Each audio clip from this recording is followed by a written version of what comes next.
One of the most famous chroniclers of life in America in the 1830s was the French nobleman Alexis de Tocqueville.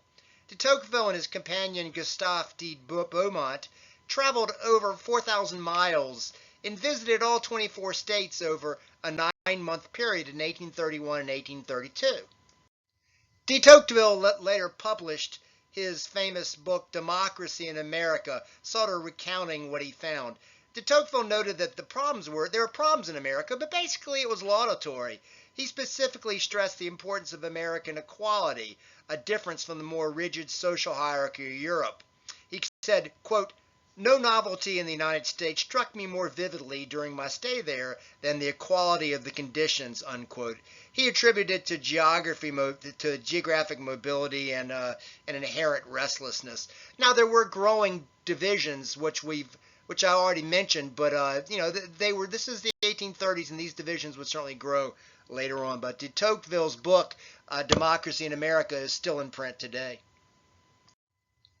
I've already talked about the growth of the Irish Catholic immigration in the 1830s, and this is going to cause a reaction. It's going to lead to a growing nativist movement, a fear of these immigrants, specifically Irish Catholics in this time. The Irish Catholics were a particularly marginalized group. They were projected as being ignorant or filthy, clannish, incapable of assimilation.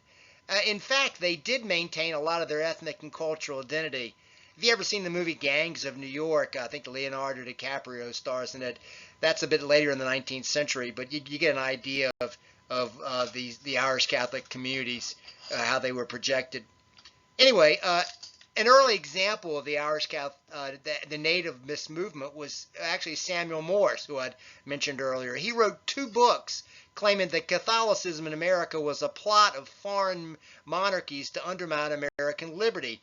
And many Protestant churches embraced this book and read it in their Sunday schools. Later on, in the 1850s, this would lead to a nativist party, the Know Nothing Party. But again, that's not in the 1830s. The early Industrial Revolution and its use of often exploited workers meant the beginning of the labor movement. Now, obviously, again, this is going to be more important later later in 19th century America. But for much of the period, until the late 1820s, labor unions were considered illegal in much of the United States. The ones that did exist were often local and simply organized around one craft or one skill. They were kind of craft unions. In the 1830s, however, organizations on a larger scale began to take hold. In 1834, the National Trade Union was set up to coordinate all the local craft unions. By 1836, you begin to see national organizations in industries such as printers and shoemakers, comb makers, carpenters, and handloom weavers. Many of these unions were struggling during the 1830s and were especially hurt by the Panic of 1837. Shown here is an early anti-union cartoon showing them in an unsympathetic manner. By the late 1830s, you even see the beginnings of workers trying to influence politics more directly.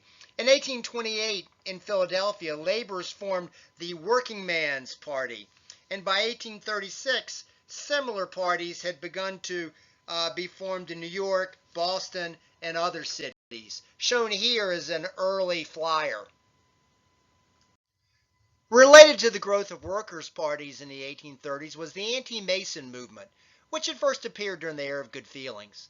Freemasonry, or the Mason movement, grew out of stonemasons' organizations over centuries before, but by the 19th century it evolved into secret fraternal organizations of leading businessmen and politicians. While they stressed Enlightenment principles, hard work, and charity, many in the working class and among the emerging workers' unions believed the Masons sinister and elitist, rigging the economy and country to their own benefit.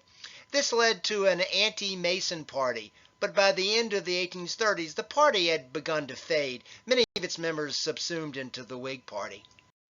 As evidenced by the growth of labor organizations and the anti-Mason movement, the early Industrial Revolution had begun to consolidate wealth and exacerbate class divisions and increase urban poverty.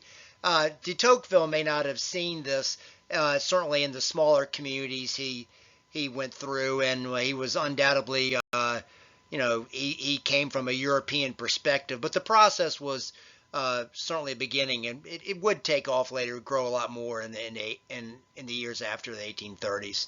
Anyway, as this process was beginning, you're going to see it grow and ultimately contribute to the progressive movement for reform at the end of the 1800s. In any event, this concludes the first of two videos on how people reacted to the early Industrial Revolution about the 1830s.